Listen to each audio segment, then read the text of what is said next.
আজকের ক্লাস সপ্তম শ্রেণীর বীজগাণিতিক যোগ ও বিয়োগ। এটা সপ্তম শ্রেণীর হলেও অষ্টম, নবম এবং দশম শ্রেণীর ছাত্রছাত্রীদের জন্য জানা একান্তই প্রয়োজন। কারণ বীজগণিতিক যোগ এবং বিয়োগ না জানলে অষ্টম, নবম ও দশম শ্রেণীর বিভিন্ন যে অঙ্কগুলো আছে তোমাদের সিলেবাসে, সেগুলো করতে কিন্তু ভীষণ সমস্যা হবে। তাই সকলের এটা জানা দরকার আছে।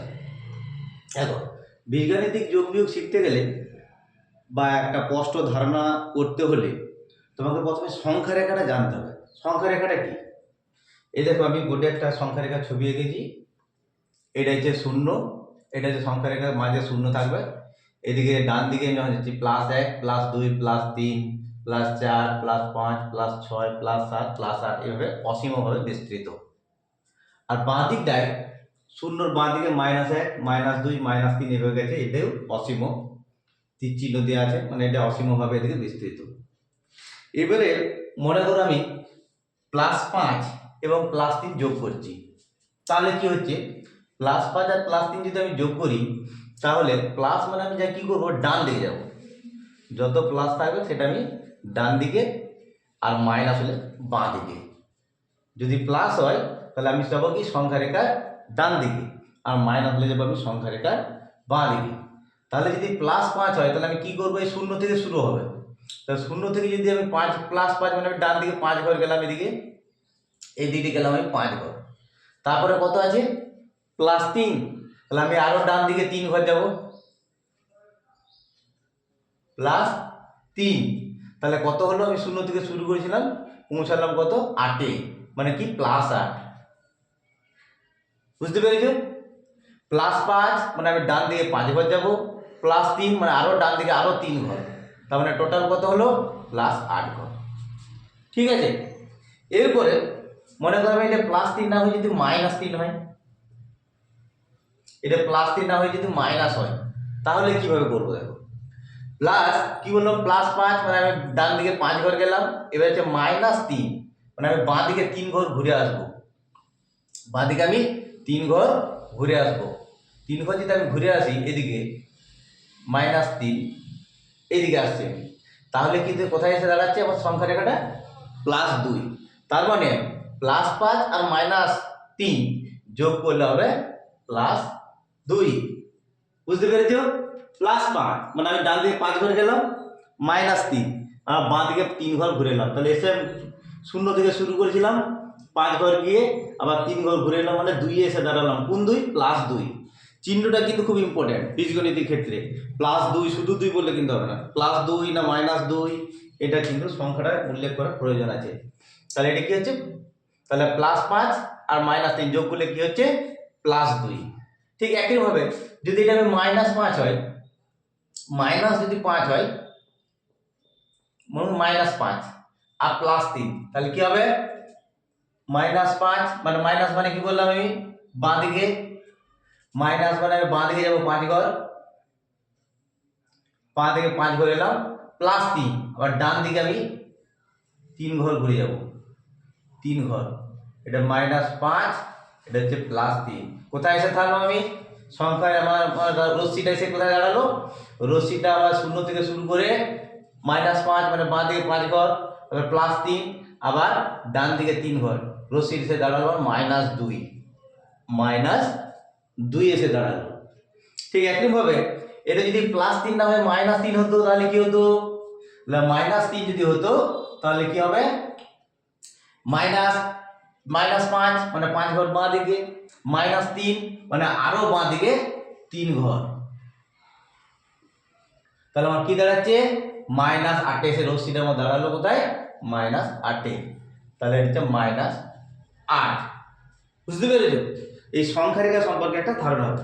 তাহলে আমি যদি সহজ করে বলি, সংখ্যা রেখাটা তো আমার মাথায় রাখতে হবে, তার সঙ্গে যদি আমি সহজ করে বলি কি দাঁড়াচ্ছে দেখো একটু, তাহলে একটা সহজ করে যদি আমি নিয়ম করি, কি দাঁড়াচ্ছে, +5 আর +3 যোগ করে আমরা কি দেখলাম, +8 হলো, +5 আর -3 যোগ করে কি হলো, +2 হলো, -5 আর +3 যোগ করে কি হলো, -2 হলো, আর -5 আর -3 যোগ করে কি হলো -8।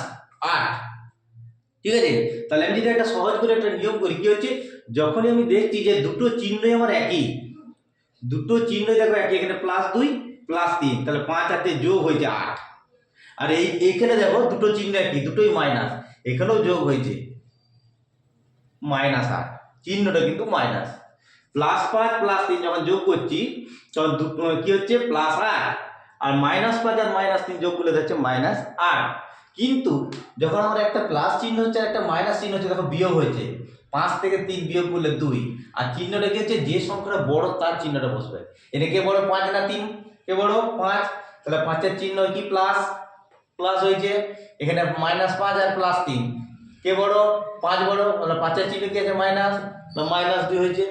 ঠিক আছে, তাহলে কি হলো, সহজ করে বললে দাঁড়াচ্ছে যে যখন আমি দেখবো যে দুটো চিহ্ন আমার একই আছে, যখন আমি দেখবো দুটো চিহ্ন একই, তখন আমরা যোগ করছি, দেখো 5 আর 3 যোগ করলে 8, আর চিহ্নটা কি হচ্ছে প্লাস। এখানে দুটো চিহ্ন একই, -5 -3, ওই যে যোগ করেছি 5 আর 3 যোগ করলে 8, আর চিহ্নটা হচ্ছে মাইনাস। আর যখন আমি দেখছি যে দুটো চিহ্ন আলাদা, একটা প্লাস একটা মাইনাস, তখন কি হচ্ছে বিয়োগ, তখন কি হচ্ছে বিয়োগ। আর চিহ্নটা কার বসছে, যে বড়, এখানে বিয়োগ করলাম 5 থেকে 3 বিয়োগ 2, 5 বড়, 5 এর চিহ্ন প্লাস আছে, এই জন্য +2 হলো। আর -5 আর +3 যোগ করে হলো -2 হলো। এ হলো কি যোগ। এর বিয়োগটা কি করে করব, বিয়োগ যোগ শিখে গেলে বিয়োগটা খুব সহজ। যোগ যদি আমরা শিখতে পারি তাহলে বিয়োগটা খুবই সহজ। শুধুমাত্র আমি কি করব, ওই একই নিয়মে চলবে, শুধু আমার যে দ্বিতীয় সংখ্যাটা, মানে যে সংখ্যাটা আমি বিয়োগ করব তার চিহ্নটাকে আমাকে কি করতে হবে, বিপরীত ধরতে হবে। মানে এটা +3 না ধরে আমি এটাকে ধরবো -3, এটা +3 না ধরে ধরবো -3 যোগের বিয়োগের ক্ষেত্রে।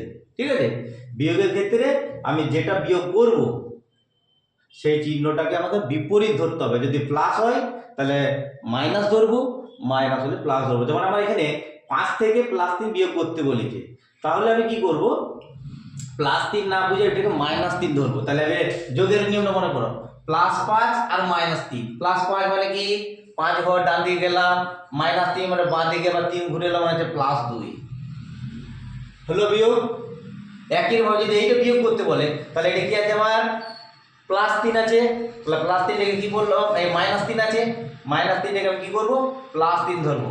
তাহলে +5 আর +3 যোগ করলে কত হয়, +8 হলো।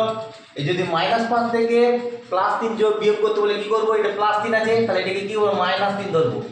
+3 থেকে আমি ধরবো -3, তাহলে -3 যদি হয় তাহলে কি হচ্ছে, -5 আর -3 কত হয়, -8, কত হচ্ছে -8। আর যদি -5 আর -3 যদি বিয়োগ করতে বলা হয় তাহলে কি হবে, এটা -3 আছে, এটাকে আমি কি ধরবো, +3, তাহলে -5 আর +3 বিয়োগ করলে হচ্ছে কত, -2।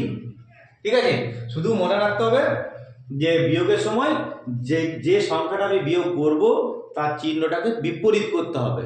বিপরীত করার পর যোগ যেমন করে শিখেছ ঠিক একই রকম হবে। পরিষ্কার?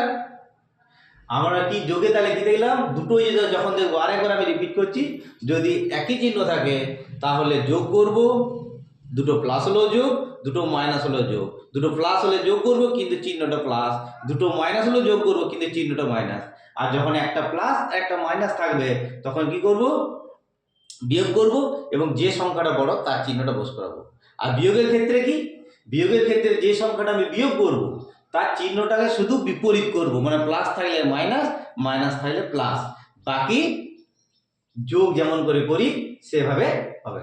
ঠিক আছে, তাহলে এই পর্যন্ত আজকে থাকলো, পরের দিন অন্য ক্লাস নিয়ে আসবো।